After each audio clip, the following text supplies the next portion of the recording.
Bonjour très chers abonnés, comment allez-vous?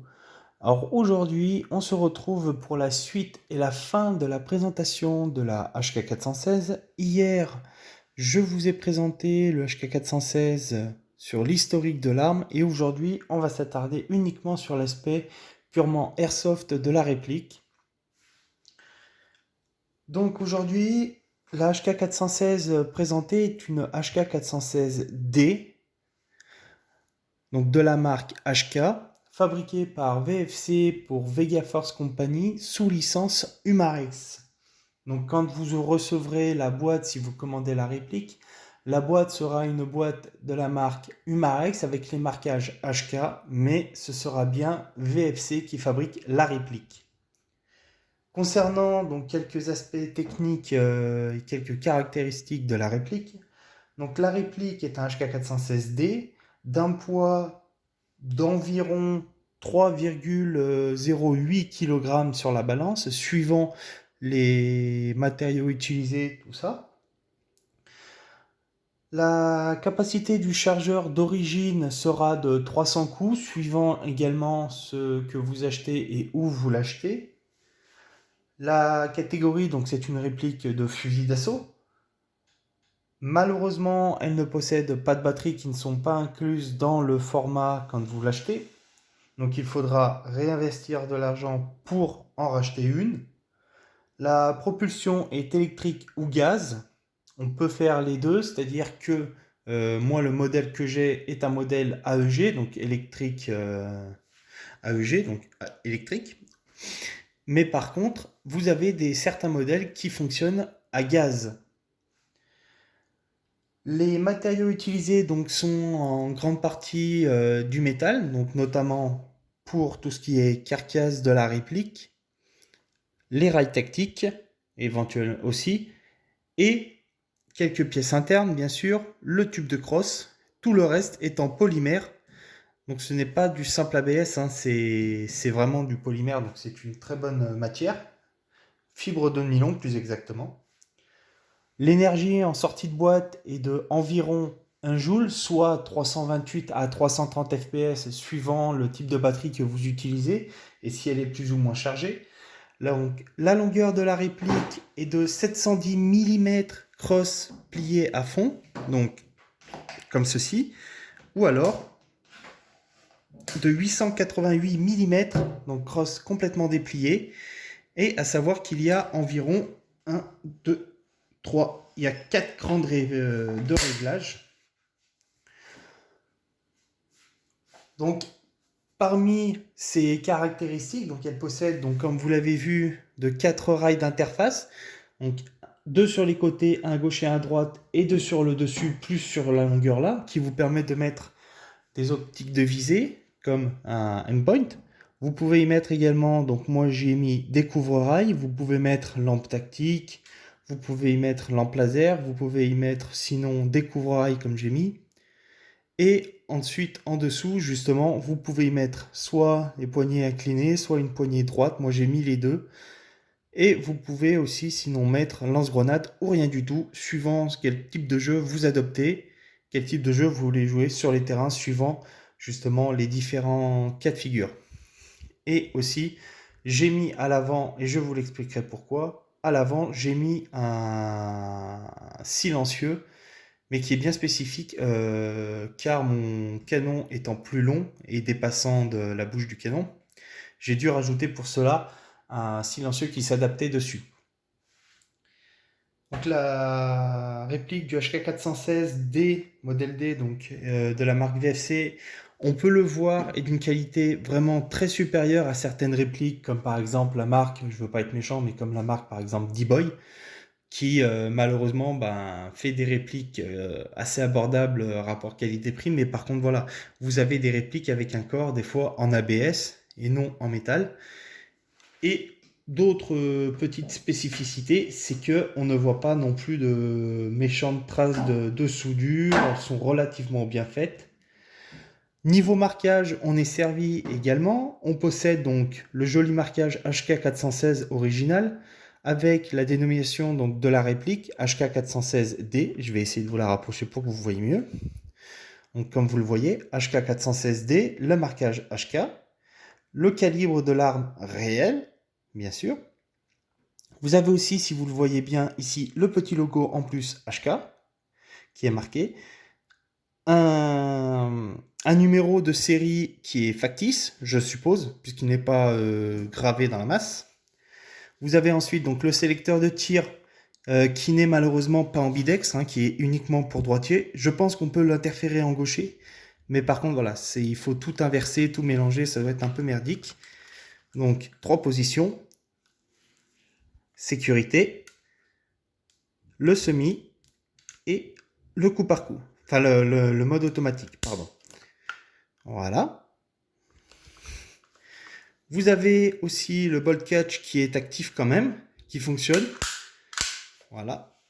Pour une chose, c'est pour justement le réglage du hop-up, la chambre de réglage du hop-up, comme vous voyez là, avec également le petit marquage HK dessus. Donc pour la refermer, en fait, c'est très simple. Il vous suffit pour cela d'appuyer sur le bolt catch qui est ici. On a entendu un petit bruit. Et la chambre, vous voyez, c'est refermé. On peut refermer après la fenêtre d'éjection. Vous avez ici donc certains marquages qui sont reproduits notamment pour le sélecteur de tir, comme vous voyez. Donc les sélections pour sécurité semi-automatique et automatique. Vous avez également le calibre de la réplique. Donc calibre 6 mm. Excusez-moi, l'autofocus merde, oui un peu, voilà. Calibre 6 mm bébé pour bille. Vous avez aussi donc licence, comme vous voyez, donc Eker & Core, donc comme quoi la marque VFC a obtenu la licence pour marquer les marquages, donc Germanie. Et après, vous avez d'autres petits marquages ici qui seront pas visibles malgré tout. Enfin si, là, voilà. Voilà.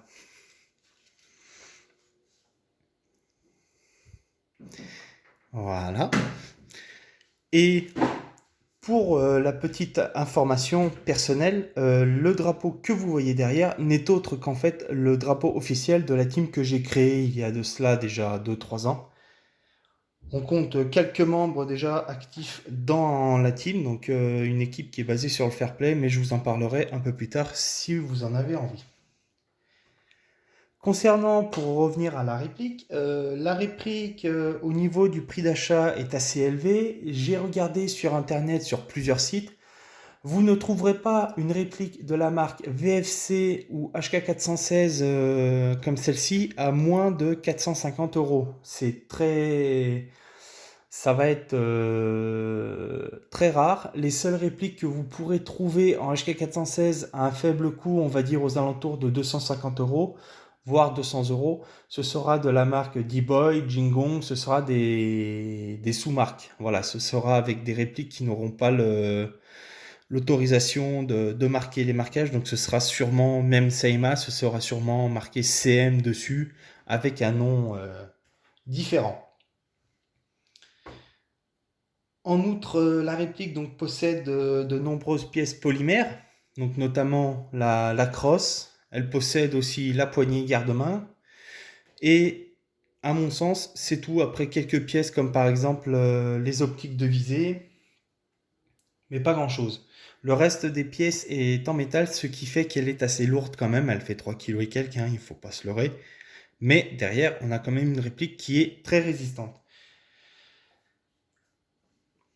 Concernant les accessoires que j'ai mis sur ma réplique, donc on y trouve un endpoint. Donc j'avais mis un micro T1, mais le problème c'est que le micro T1 bougeait sur les rails d'interface. Je n'ai pas trouvé le moyen d'éviter qu'il bouge. Donc j'ai décidé de changer et d'opter pour un endpoint avec une configuration basse et non haute, comme vous voyez. Donc le système de fixation, lui, est bas. Donc, ce qui fait que je l'ai au plus près du visage quand je vise. J'ai essayé en cours de partie, c'est pas mal, ça passe pas trop mal. J'arrive à viser, c'est le principal. Donc sur le dessus, après, j'ai juste mis ici un couvre-rail juste pour habiller ma réplique. Je n'utilise pas beaucoup le dessus parce que sinon, ça risque de me boucher la vue. Ensuite, sur celui-ci, je ne l'ai pas, mais j'ai ma lampe tactique. Donc, je ne peux pas mettre de couvre-rail puisque sinon, ça se coince ici et je ne peux pas mettre de lampe. Il faut que j'en trouve un plus petit. Sur l'autre côté de ma réplique, on va retrouver un autre couvre-rail. Mais cette fois-ci, il a une utilité, c'est vraiment pour éviter d'avoir la sensation désagréable de se sentir les rails tactiques qui sont quand même assez droits et très durs.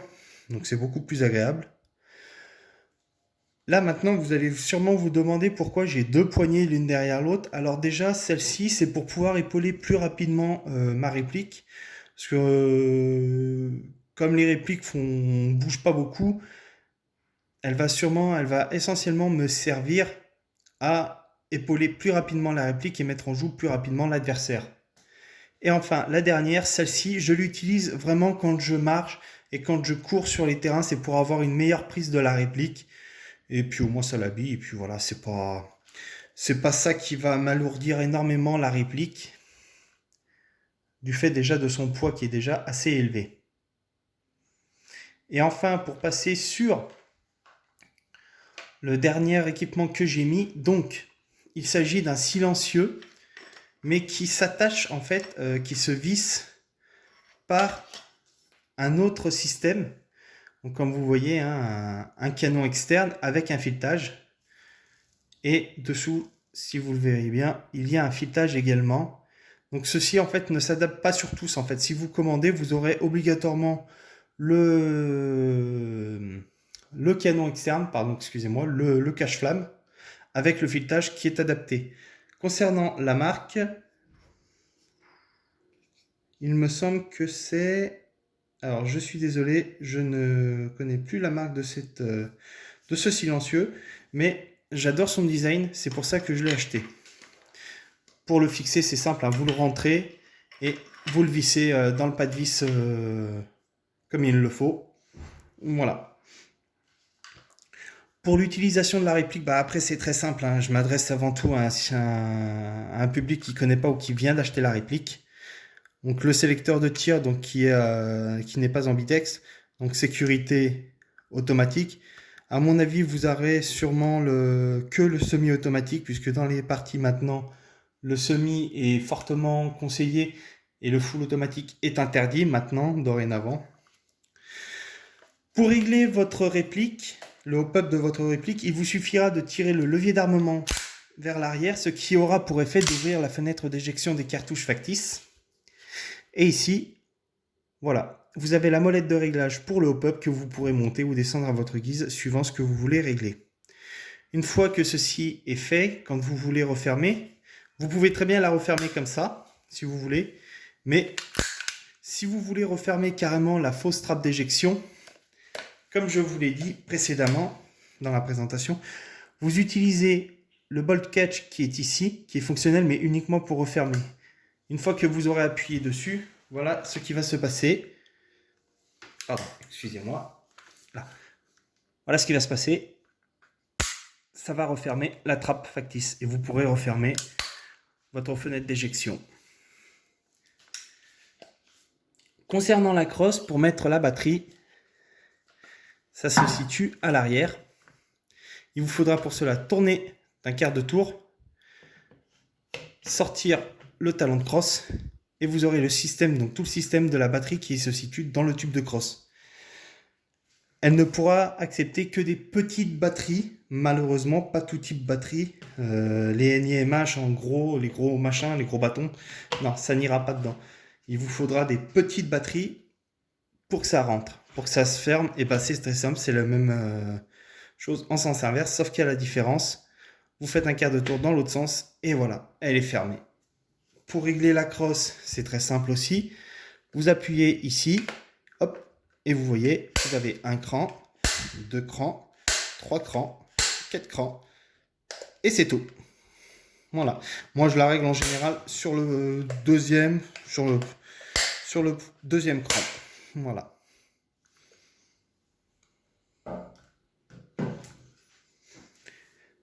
Très chers abonnés, la vidéo touche à sa fin. J'espère qu'elle vous aura plu. J'espère que cette nouvelle façon de présenter les répliques vous a plu et vous plaira à l'avenir.